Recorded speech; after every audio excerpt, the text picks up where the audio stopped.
How to tie the black and blued leech. Daiichi 220, size 10. Some 100D nano silk or black thread equivalent. We're just going to adjust the hook real quick here.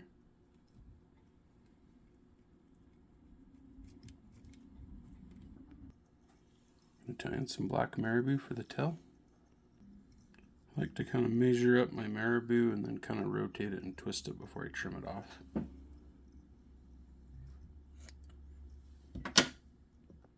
Now we have this small piece to work with, and you just don't want it to be longer than twice the length of that shank, so about 1.5 to where the hook to the bend is the right length. We're just going to tie that in.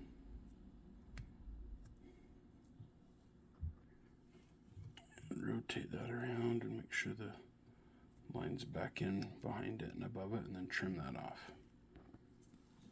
Give it a quick little trim. We're just going to wrap all that down, and then we're going to put some leaded wire. I've just got some 10 thou leaded wrap. So I like to start closer to the middle to the front third, and then just do some nice tight wraps as we get closer to the front. And just don't want to go all the way, just about right there. The nice thing about that 10 thou lead is you can just pull on it and fold it over, give you some nice even wraps. Okay, we're just gonna get a few thread twists on that lead so it's not scooting around on us, and we'll stop about right there. Now we're just gonna take a few strands of this blue ice dub, and I like to just kind of rotate it around, and we're gonna fold it right around the bottom of that hook shank. Let me show you what that looks like. So I've kind of rotated it and twisted it together so it's kind of like a strand at the moment. I just like to hold it just like you would tie in a piece of crystal flash and fold it back that way, and then just make sure and catch it. Get a few wraps on the back and then come back forward. And you can always cut it and pull some of it out if you've got more than you want. So the next step is to make a dubbing loop, and we actually need to get this wrapped back a little bit closer to the tail. I'm trying to pick up that little straggler in there. I'm just going to fold this out with 2 fingers in front of it, pull it down about approximately 4 fingers wide in that loop, and we're going to wrap it until we get closer to the end, and then we're going to hop under or over. Just got to be twisted around that dubbing loop at least one time, and then we can bring this up here and let it rest. So I'm going to change the focus, and you can see I've just got a little dubbing loop in here now. Okay, so the next step for the dubbing loop, I have this little dubbing twister, and I'm just going to hook it into that loop and let it hang, but you don't want to let the lines, pinch together, so that loop's just hanging in there. And we're just going to put that right over that screw, and it kind of holds it so it's hanging wide. And somehow my thread got twisted through my loop, so I need to get that untangled.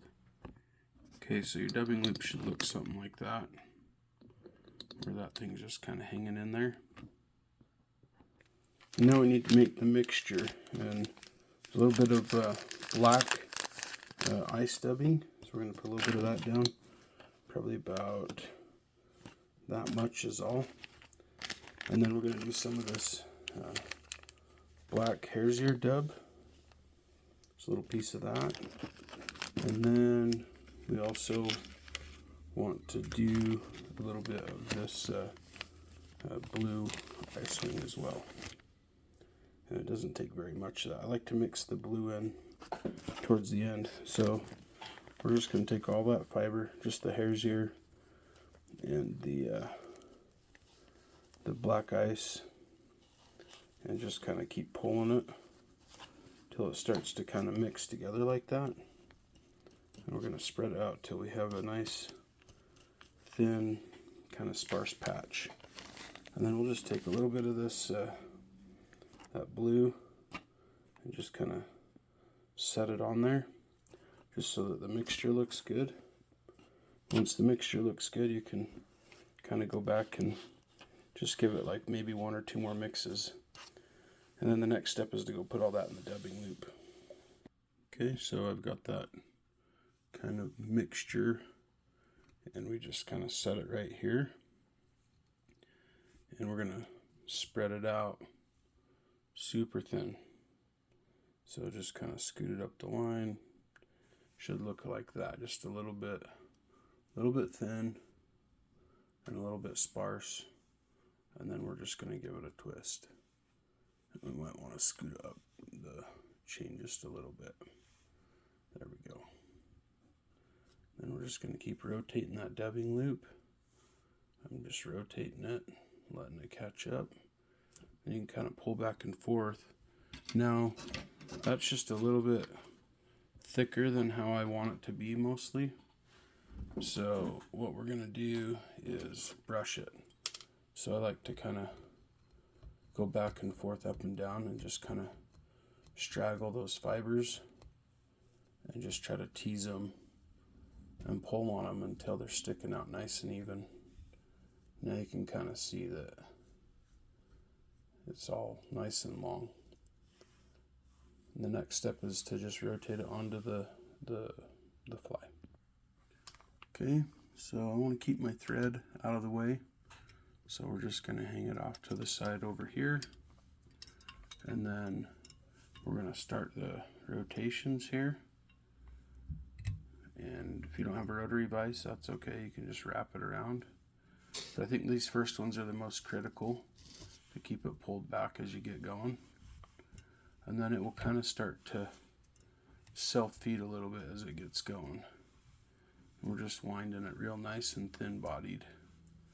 And of course you can come back and pull it through as you're going along. But what you don't want is to get it chunky in one spot. So if it starts to chunk up as you're rotating, just kind of pull on it a little bit. And it's okay if some of the lead's showing through. You really don't want this fly real thick. It just needs to look nice and shiny and blue. And if some of that segmentation comes there, that's okay if that segmentation shows through. So if you like a thicker leech, of course you can wrap it even tighter than that, but you can kind of see that as you kind of go along, it just starts to get thicker and thicker. And I like them straggly. I think that I've had the best luck with them kind of thin and straggly like this, and as the fish bite into this fly, they're going to continue to pull more and more material off of it. So now we're just going to whip finish, and probably the most important part is that you've left yourself enough of a head up here to come around. So you need to come around that, I guess it's technically what's left of the dubbing loop, and now it looks like a dubbing noodle. But I like to build the thread head up a little bit. We'll pull back on that, kind of help us out. And then from there, we're just going to cut this free. And then we're going to do quite a few whip finishes. I'm more of an overachiever on the whip finish side. So we'll do one. I like about 3 wraps per whip finish. I know why we're struggling today getting those loops to hold steady, but go back down around here. Pull it really tight.